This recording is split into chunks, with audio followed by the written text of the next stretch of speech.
Breaking up with cheese and why is dairy so hard to quit and what to do about it. That is what we're going to talk about today. Hello, my name is Dr. Laurie Marbas. I'm a board certified family and lifestyle medicine physician who has been working with patients from across the country for well over a couple of decades, but I'm licensed in all 50 states, been plant-based myself for 13 years, and cheese was definitely my hardest thing to give up. I used to say, cheese and I were lovers. Well, we're going to learn today why is it that way and what to do about it. So listen up. Here we go. First of all, cheese cravings are really no joke. I've been there for you. 13 years ago when I gave up dairy and all that, cheese was definitely on my mind for a few months. But for many, it almost feels impossible to give up, even when health, ethical, or environmental reasons make a really strong case to quit. This isn't just about taste. There's really solid science behind why cheese kind of hooks us in, right? And it's understanding it can make our transition smoother. Plus, while dairy-free alternatives are a fantastic option, not all of them are created equal. So we're going to explore deeper the science of cheese addiction and how to approach the alternatives wisely. All right, the science of cheese addiction. This is where we're going to start. The addictive quality of cheese boils down to a protein called casein. Now, this is found in all dairy products. During digestion, your body breaks down casein into smaller peptides called casomorphins. Now, the casomorphins bind to the same brain receptors as opioid drugs, releasing feel-good chemicals like dopamine and triggering a sense of pleasure and comfort. Have you ever seen a newborn after breastfeeding, how they immediately fall asleep? That literally is what's happening here. The casomorphins are basically acting upon the brain. Now, while the opioid-like effect is much milder than substances like morphine, it's enough to create a feedback loop. So you eat cheese, you feel good, you crave more. And this is especially potent because cheese is a concentrated form of dairy. It takes about 10 pounds of milk to produce just 1 pound of cheese, meaning casein and its casomorphin byproducts are heavily concentrated. And then you add to this the high fat and salt content of cheese, which further stimulates the brain reward pathways, and you've got a food that's hard to resist. So evolutionary, we humans are wired to crave calorie-dense, salty foods for survival, but in modern diets, the wiring works against us. Now I want to talk a little bit why some dairy-free alternatives may not be better. So granted, while some dairy-free alternatives have revolutionized plant-based eating, it's important to approach them thoughtfully. A common base for non-dairy cheeses is coconut oil. They choose this because it's a creamy texture and it kind of has that melting property. However, coconut oil is high in what we describe as saturated fats. It's even higher than butter. So what are my health concerns with saturated fats? Well, excessive consumption of saturated fats can raise your LDL or your bad cholesterol level, increasing the risk of heart disease and other cardiovascular issues. So while plant-based diets are generally heart healthy, relying heavily on coconut oil-based cheeses can undermine these benefits. So really important to think about. A typical serving of coconut oil-based vegan cheese can contain up to 5 to 7 grams of saturated fat, and that's close to half the daily recommended limit for saturated fat intake.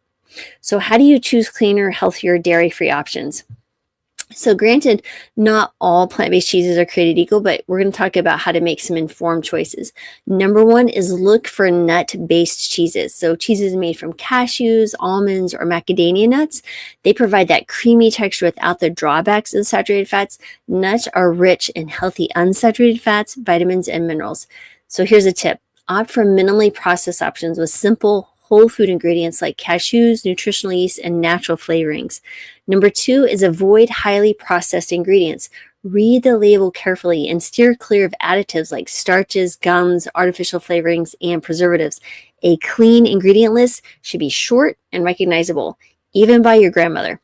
So examples of clean ingredients would include cashews, water, sea salt, nutritional yeast, lemon juice. Number three, like I mentioned before, be wary of coconut oil. If you do choose a coconut oil-based cheese, Enjoy it in very small amounts. Look for options blended with healthier fats like olive oil or avocado oil to reduce the saturated fat content if you choose to go that way. Number 4 is nutritional yeast as a substitute, right? So nutritional yeast is a powerhouse ingredient for cheese lovers. It's naturally cheesy, packed with B vitamins, and free of unhealthy fats. You can sprinkle it on your pasta, salads, popcorn. It's great as a dairy-free, kind of that umami-rich boost. And number 5, you can make your own dairy-free cheese. Homemade nut-based cheeses are simple to make and allow you to control the ingredients. Recipes often involve cashews, lemon juice, garlic, nutritional yeast blended into a smooth spread. If you want to learn more about those kind of options, check out my friend Brittany Jaroudi, who I run the Healing Kitchen with. By the way, the link below is if you're interested in an amazing community where you talk about recipes and medical answers. It's just fantastic. I'll talk more about it in a minute. But you can check out her channel, the Jaroudi family, has a ton of recipes about everything. And then I finally want to just mention kind of the role of mindset and gradual change. So really overcoming cheese cravings isn't just about physical replacement, right? It's also about addressing the mental attachment we have to cheese as a comfort food. So there's a few kind of tips to shift your mindset. One is focus on how you feel. So notice how your body reacts after eating clean, dairy-free meals. Many people experience improved digestion. Clearer skin also comes with giving up your dairy and cheese, and reduced bloating. Next is celebrate progress, not perfection, right? So start by reducing cheese intake gradually and then replacing it meal by meal. And then small, consistent changes have a huge impact over time. And next, explore flavor alternatives.